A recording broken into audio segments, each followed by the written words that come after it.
Escuchábamos a Isabel Parra con Ni toda la tierra entera, en esta versión de un disco muy bonito que les recomendamos, se llama Saludos a todos. Hay un trabajo ahí con Emanuel Meriño de Inti Illimani, muy interesante desde los arreglos musicales.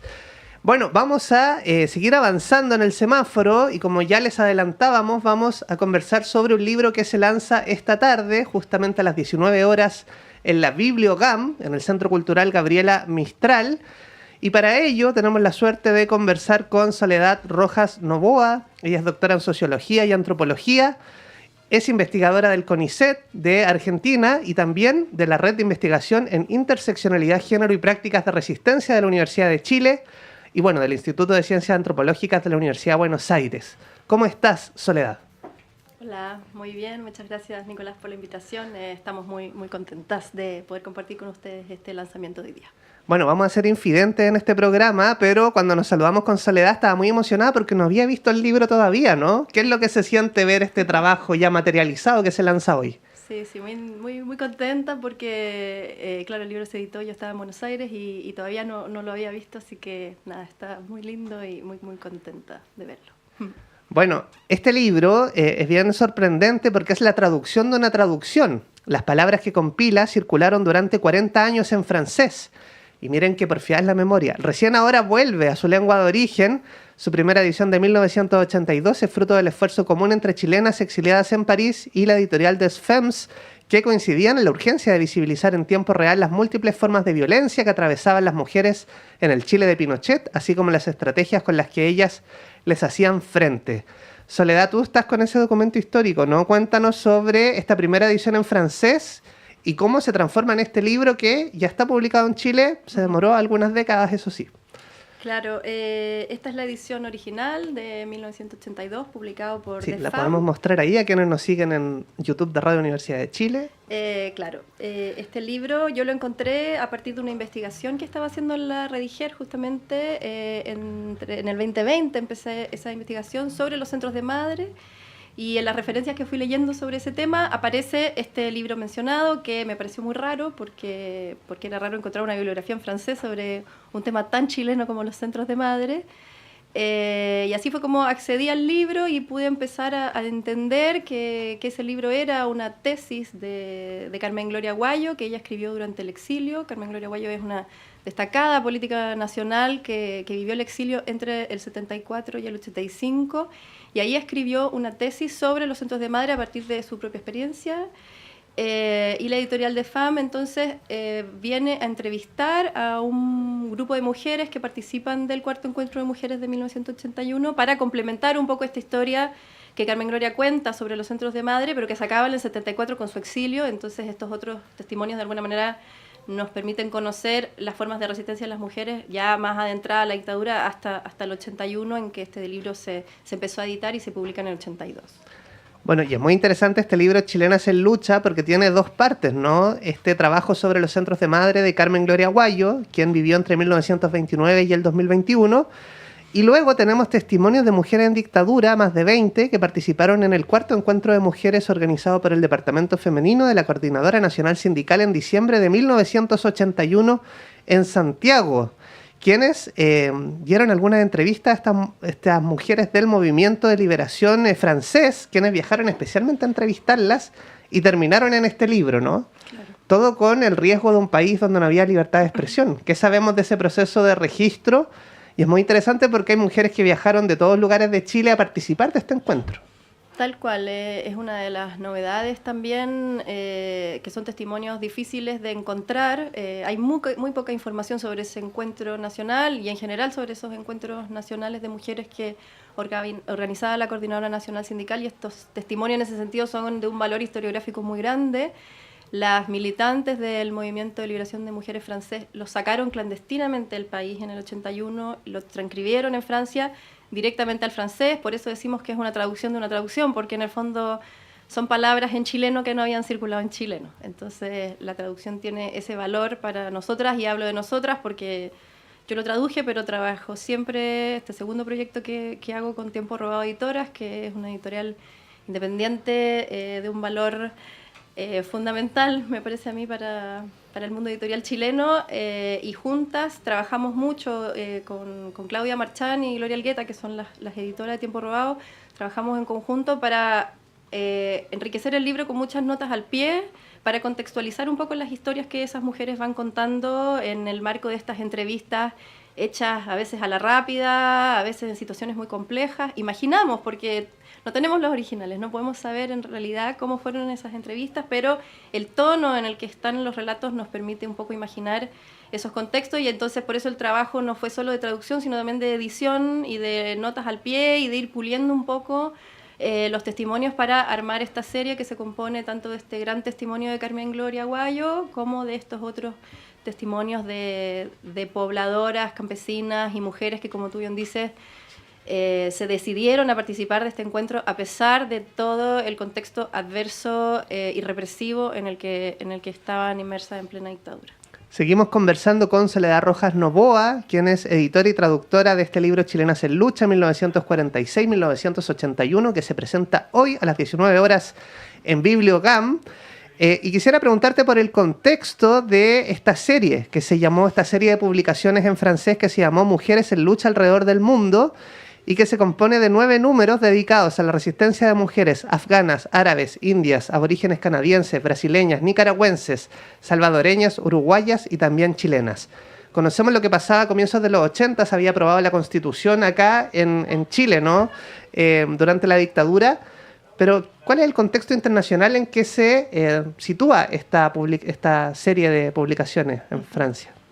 Esta editorial de FAM, que publicó por primera vez este libro, es una editorial impulsada por el Movimiento de Liberación de Mujeres francés, como decíamos, que tienen este afán, este objetivo, entre muchos otros, de visibilizar estas luchas colectivas de mujeres que en el fondo, claro, no son luchas individuales, no son luchas privadas, sino que son colectivas, y con el fin de demostrar esa colectivización de las luchas, de las demandas, se interesaron por visibilizar formas de resistencia que estaban en curso. Que esto fue importante de esa serie, porque son todas esas luchas que mencionaste estaban pasando en el momento en que estas editoras fueron publicando esos libros, entre el 80 y el 83, un momento en que obviamente no había internet ni grandes medios de difusión masiva como contamos hoy día. Entonces editaron estas publicaciones de bolsillo, como esta que te mostraba, que son publicaciones económicas, rápidas, para poder difundir en tiempo real esas resistencias que las mujeres están dando a lo largo del mundo, y en ese sentido de FAM tiene ese afán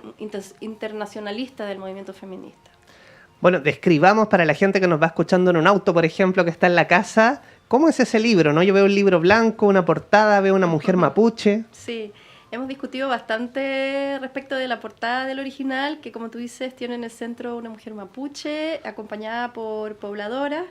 Es también algo con lo que discutimos, ¿no? Es una mirada francesa, una mirada europeocéntrica de la mujer chilena en ese momento. La diversidad de mujeres que hablan en este libro, hay una mujer mapuche, hay muchas otras, pero bueno, es una mirada que se tenía en ese momento y en ese contexto. Por eso también, bueno, la edición de este libro parte desde la portada y en general, bueno, también el prólogo de la versión original fue suprimido de esta edición. Si bien su valor es enorme y lo reconocemos, la intención fue generar un libro para un público chileno y en el 2025, ¿no? Entonces hubo que hacer ahí algunas decisiones también en ese sentido.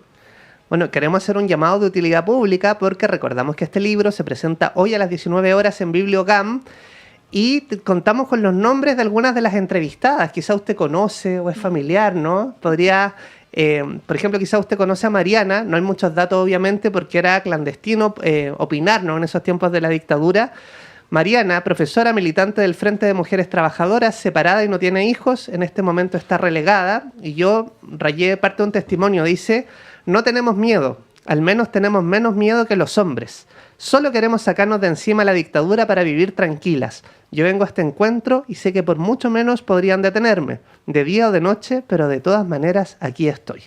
Son estremecedores estos testimonios de mujeres, algunas que viajan desde muy lejos, que dejan a los hijos encargados o solos, muchas mujeres campesinas.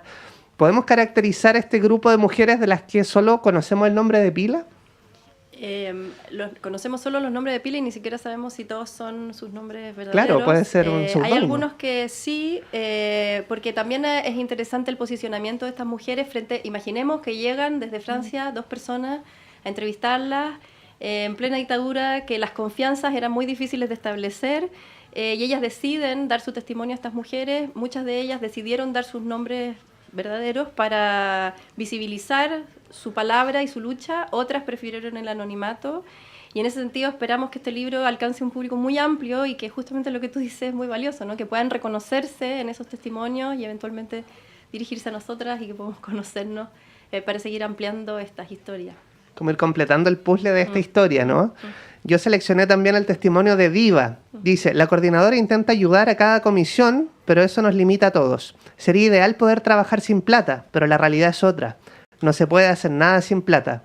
Y ese es un problema muy serio para nosotras. Bueno, una crisis económica también de comienzos de los 80, ¿no? Que fue bien dramática. Y bueno, ¿hay algún otro testimonio que te haya estremecido de esta segunda parte de las opiniones de las mujeres, cómo vivían estos tiempos de la dictadura? Sí, me parece interesante los fragmentos que destacas porque marcan este clima de represión y también de precarización en el que vivían estas mujeres, pero creo que lo más interesante y lo más potente es que leyéndolos en su conjunto hablan y denuncian con mucha fuerza esa violencia económica y patriarcal y militar, pero sobre todo también hablan de su resistencia, de sus formas de articulación, de las formas en que el sentido del humor, la amistad y la camaradería las mantiene en pie y resistiendo. Entonces es un libro que si bien es estremecedor, como tú dices, y tiene pasajes muy crudos, es también un libro que nos enseña respecto de cómo resistir y cómo articularnos para poder enfrentar ese tipo de situaciones, ¿no? Sí, que fue muy relevante el rol de las mujeres, bueno, muy valientes también en la lucha contra la dictadura. Mujeres por la Vida, por ejemplo, nos recuerda.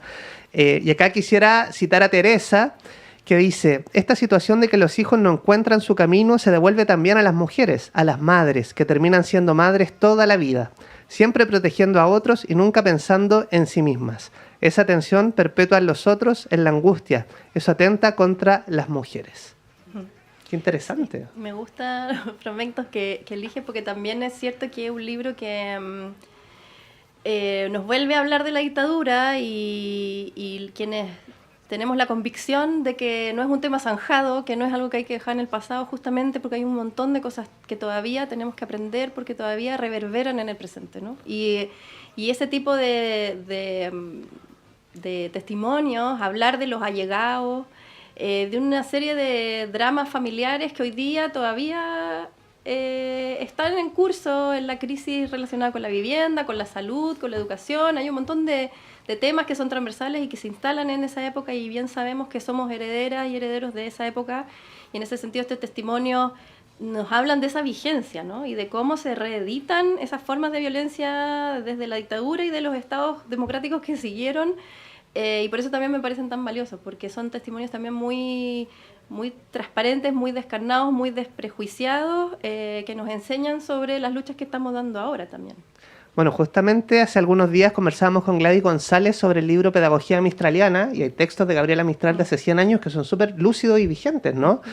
Y bueno, quisiera citar a Isolina, campesina en el Norte Chico, tiene 38 años, 4 hijos, conoce muy de cerca las condiciones de vida y de trabajo de los mineros de la mina El Indio.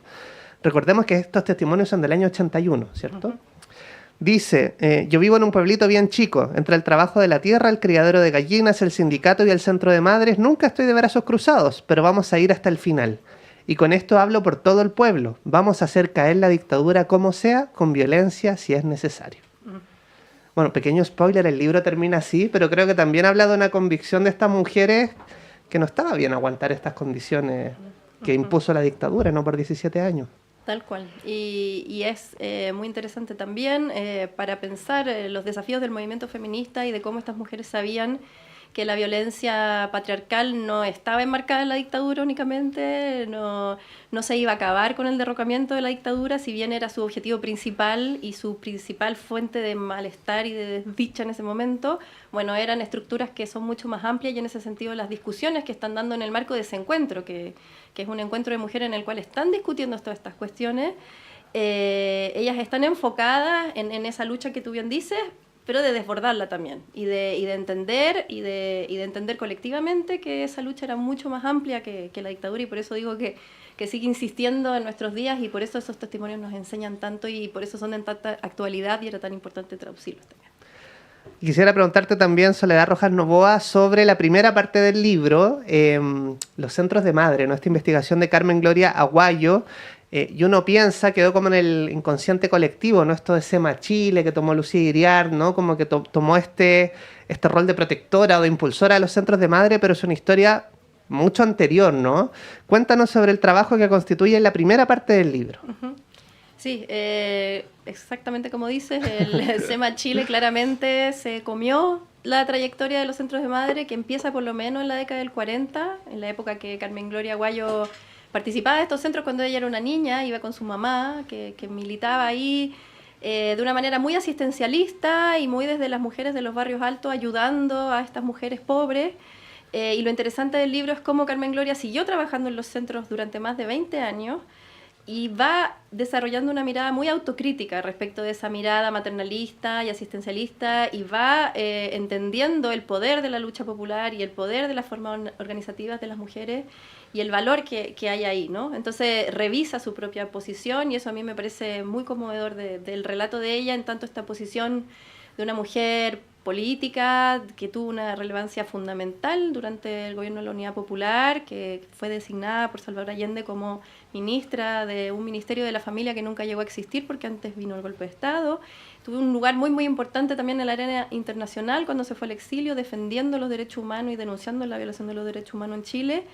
Entonces ella usa de alguna manera los centros de madre que ella tanto conocía para difundir esa violencia que se estaba viendo en Chile a partir de la dictadura, y también para hablar de estas formas de asociatividad femenina que ella tanto conocía, ¿no?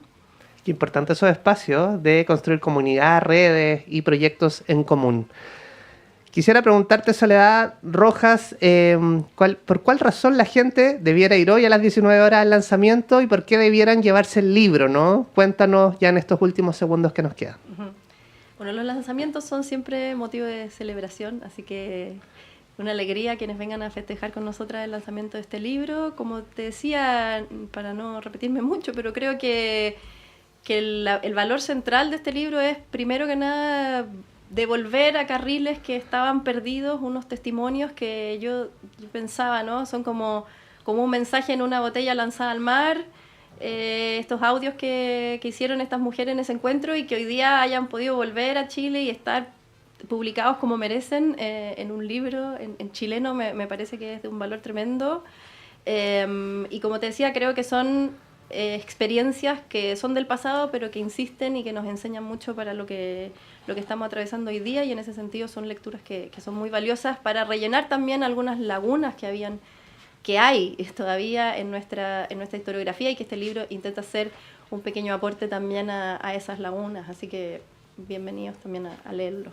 Claro, y tiene fotografías al final, un libro bien amable de leer, 174 páginas, así que no se asusten, no es un mamotreto, digamos. Y nada, súper bueno el trabajo de traducción y de selección de Soledad Rojas Novoa. Felicitaciones también a todo el equipo de Tiempo Robado Editoras. Hoy a las 19 horas se lanza en Bibliogam. Llegan en Metro, Universidad Católica, en el GAM. Ahí la Bibliogam. Ahí sí. Está la Bibliogam. Ahí vamos a estar. Perfecto, muchas gracias por acompañarnos, todo el éxito en el lanzamiento. Y nosotros les queremos invitar a escuchar una canción. Ustedes han escuchado esta idea como Bájate del Pony, ¿no? Como... Bueno, nosotros queremos citar a nuestro amigo Diego Lorenzini, que es un artista y músico chileno que vive en Barcelona, y en esta canción él invita a creer en nuestros sueños, ¿no? A subirnos a nuestros ponis. Esto es Diego Lorenzini, Pony, y ya volvemos con el semáforo.